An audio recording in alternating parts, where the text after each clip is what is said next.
project is the Wearable Electromyography Analysis for Rehabilitation System, or the WEAR system. This project was done in association with Carleton University, Algonquin College, and the Ottawa Hospital Research Institute. I'm Steve, the project team lead. This is Rod, the hardware lead, and Eric, the software lead. We did this project under the supervision of Dr. Adrian Chan from Carleton University and Dr. Ed Lemaire from the Ottawa Hospital Research Institute and Ottawa U. So electromyography is the measure and study of microvoltages produced by muscle contractions. So these voltages are measured using electrodes that can be on the surface, as seen in that picture, or occasionally using needles under the skin.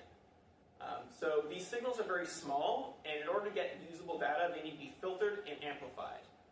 Once this is done, you can get a usable waveform signal as seen here. The peaks are when the contractions happen and the voltage spikes. Once this data is acquired, it can be used and studied to identify and diagnose various neuromuscular dysfunctions. So this project was initially conceived by Adam Freed in 2012 for his master's thesis at Carleton University. He worked with Dr. Chan and Dr. Lemaire on this. Their goal was to create an affordable and easy-to-use alternative to current electromyography systems. The project was put on hold for several years and then picked up last year by an Algonquin College team who updated the electronics, and then it was passed off to us this year for further updates. So I'm going to talk about the project scope. The main concepts that we had from the clients that they wanted from us, or what they wanted us to do, was they wanted to create a user-friendly device, short procedure times, early setup, 8 channels of readings from the sleeves that they gave us to use. This is what the electrodes connect to. Automatic signal detection, data acquisition from the analog front-end device, live updates from your Bluetooth, removable data storage for post-analysis, which is done by the SD card reader, battery-powered, which is also rechargeable, wearable, and everything that we've done research-wise and all the documentations with designs and whatnot is all being stored on a Google Drive for the next team so they don't fall into the issues that we had. I'm going to go through the architectural here, and like I said, I'm talking here about the electrode sleeve. This is done in a bipolar array of electrodes, done in a specific form of 2 centimeters by 3 centimeters, and there's 8 locations of where you can apply these electrodes. The signal transmitted to the analog front-end unit. So this is done from the muscles. So the muscles are read from the voltage, move on to the sleeve, and then from those it moves on to the analog front end. From the analog front end, we are amplifying the signals that we're getting, and we're also filtering out the noise. That data is going to be transmitted to the microcontroller, which is the master, pretty much the master processor, what I could say, to distribute all that data that we're receiving from the analog front end to the SD card or to the BLE for visual aspects. And then here, this is just a block diagram showing the target muscles. And then from the target muscles, again, we're going through the electrodes via the sleeve, analog front end to the microcontroller, and then the microcontroller is then spitting it out to both the BLE and the microSD. Here we have the USB, which is then powering the device, and it's also the way that we're programming the software through IDE. And then we're also recharging the battery with the USB via the internal recharge service that we have on the microcontroller already. Okay, so as for the main technical initial components that we had for a device, we have the electrode sleeve with 8 channels of data. We have the analog front-end device from Texas Instruments, the ADS-1298 ECG FE. We have the microcontroller, the Adafruit Feather M0 Bluefruit, and a breakout board from Adafruit, which acts as our microSD card storage. So the first main component that captures our signal is the analog front-end device, specifically the ADS-1298 ECG FE from Texas Instruments. Initially, this board was used for testing purposes and education purposes, but specifically the board, the ADS-1298 chip, is a chip that we're using to collect the biopotential signals amplify them through a programmable gain amplifier, which also converts the signal from an analog signal from your arm to a digital signal that your microcontroller could read. This board also has an internal reference which you ground your reference electrode on your arm. It also has an onboard oscillator, also known as a clock. It runs at 2 megahertz, and it supports SPI communication as the data protocol. It sends out 216 bits of information per sample, and the sampling rate is configurable. As for the single channel data acquisition, the process is the following. You have the input, which are the electrodes. It comprises of a positive and negative electrode, and a reference electrode, which connects to a bony surface. It then gets passed over to a multiplexer, which is used to configure the channel, whether it's on or off, and you can also configure the sampling rate. Next over, we have the PGA, also known as a programmable gain amplifier, and this amplifies the signal. Since it's a very small signal, it amplifies it so you can see it, and in this stage, we also filter. Moving on forward, we take this analog signal, it is passed through a 24-bit ADC, which converts the signals to a digital format, which can be sent over through SPI and to your microcontroller. So our microcontroller unit that we are provided with is the Adafruit Feather MO Bluefruit Low Energy. So this is a microcontroller that it has a built-in power supply, rechargeable power supply, so it's a battery that can be plugged in, and it offers the recharging circuitry without us having to add anything into it. And this can command the analog front end to start or stop the data acquisition, and also streaming over Bluetooth or writing to the SD card. So it acquires the data through the analog front end, stores the data in a buffer, which is just a memory location. Then it can either write from that buffer to the SD card or stream over the Bluetooth that is built in. So the Bluetooth transceiver, like I said, is built into the microcontroller, so there's no need for an external Bluetooth that's wired in. It uses the Bluetooth Low Energy protocol, so it uses very minimal power to run this. And it comes with an app designed by the manufacturer that you can download onto a mobile device. This allows us to stream the data directly to your phone for a visual representation, so a waveform like we showed in an earlier slide. So it can wirelessly stream this data. It provides the visual representation. It allows for channel selection, so we can choose which electrode channel we're showing. We can show more than one or just the one. It supports SPI Bluetooth communication, so using the same communication protocol that we're using for our other aspects. The Adafruit microSD card breakout board was provided to us as a system to write the data to an SD card. So this is a board that wires in separately to our microcontroller, and it uses 3.3 volt SPI logic to communicate the data to the card. It has a built-in voltage regulator to convert up to 5 volts to this 3.3 volt. However, the microcontroller also contains a 3.3 volt regulator, so it's redundant. Again, like I said, it's using the SPI communication protocol, the same as we're using for our Bluetooth. And Arduino already has libraries designed for programming SD cards, and so it makes the programming very easy because it's just already built in. Now, we have chosen to reverse engineer this board into our own custom designed printed circuit board so that this is no longer needed.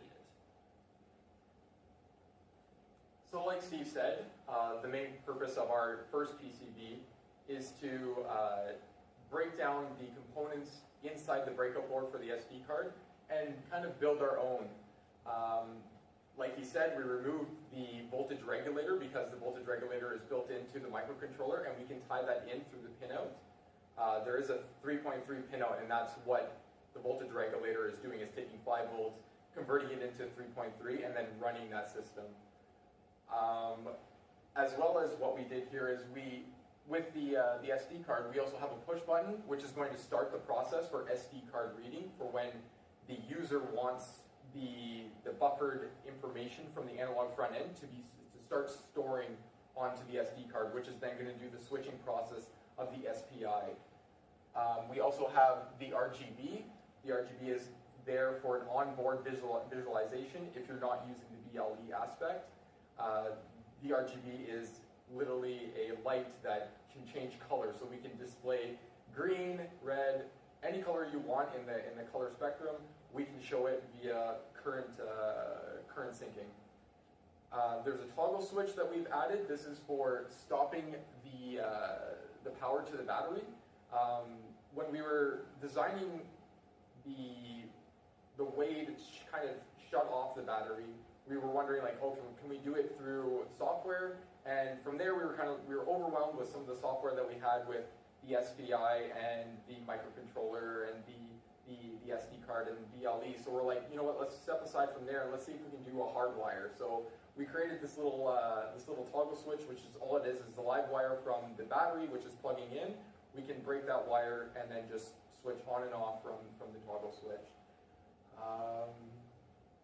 After that, we created a second board. This board is called the Wes Adapter, Wes standing for Wearable Electromyography System. And what this board does, this is an eagle design showing in the green pinouts. You can see that's where the microcontroller is going to be clicking in.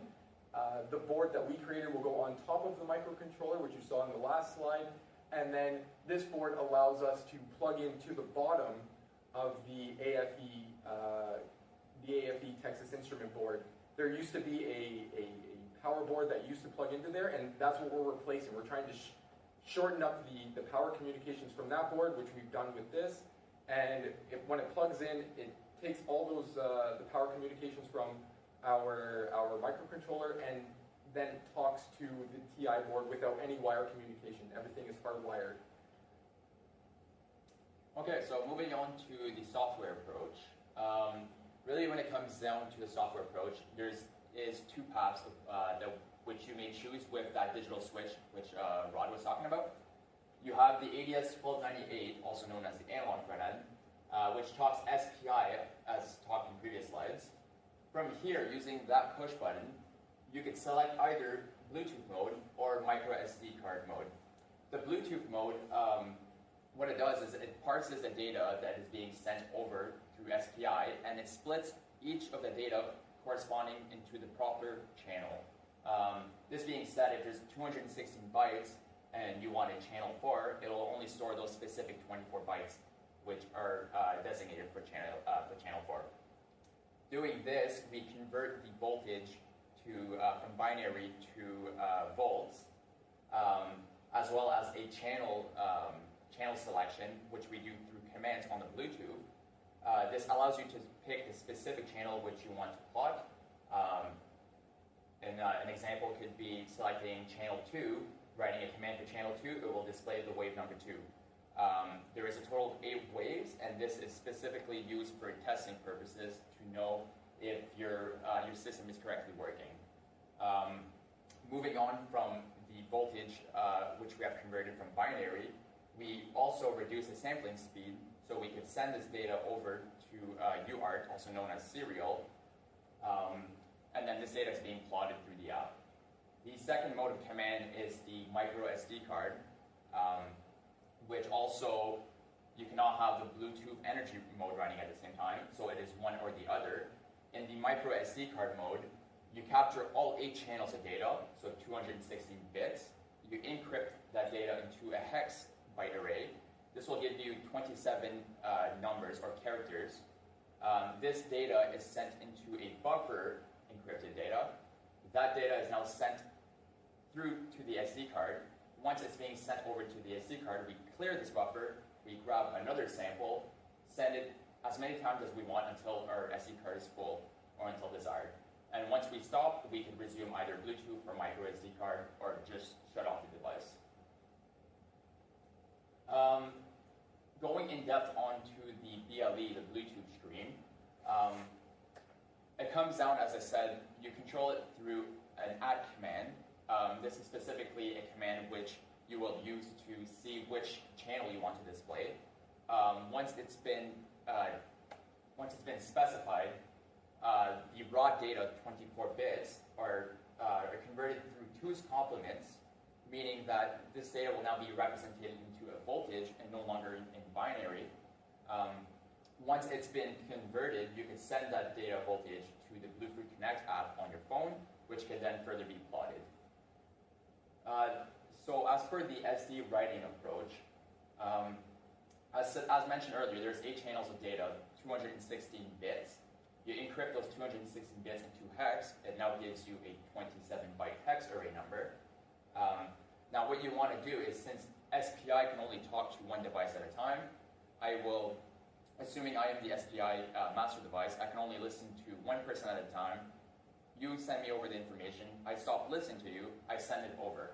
Following this example, the analog front-end device, I listen to it, I retrieve 27 bytes, so 216 bits, stop listening to you, send it over to the SD card, repeat the process as needed until we have achieved a full waveform, as the process explained. So as you can see, our scope goals for the project are listed here again. All of the technical aspects, so reading 8 channels with automatic signal detection and data acquisition, live updates via Bluetooth, removable storage via SD card, a rechargeable battery power system, have all been accomplished using with our intermediate board that we've designed. Additionally, we have developed a Google Drive containing all of our documentation and software that we've designed so that the project can be easily passed on and picked up by another team. As far as steps that are not yet completed, the product is not yet ready to go to market, as you can see in these unchecked boxes, which basically boils down to the fact that it's just still too big. So it's not ready for market because we have designed one intermediate board that, as mentioned with our analog front end, it came with a motherboard that plugged into the bottom that was also very large. We've gotten rid of that and developed a very small board that can plug into the bottom and take over all those functions, as well as the Bluetooth and the SD card writing. However, the analog front end still needs to be reverse engineered into a smaller board. So while all the technical requirements are met, it is still not yet wearable or really a very easily usable device. So the next steps would be miniaturizing into one PCB that combines all of these functions. Our recommendations for the future of the project are to choose a faster microprocessor, essentially one that has a faster clock speed. Our recommendations would be the ESP32 or the Teensy 3.2, as these are commonly used for various medical purposes and meet a lot of the criteria we are looking for. They offer a wide range of features that are useful for this type of project, including the faster clock, built-in Wi-Fi, UART communications that are better suited for Bluetooth than SPI. Some of them can even include Bluetooth Low Energy themselves, greater internal memory storage, and many other aspects. We also recommend using a Bluetooth module that communicates using UART as opposed to SPI in order to limit the number of different devices that are communicating through SPI, so we don't have switching issues like we're seeing with our Bluetooth and SD writing.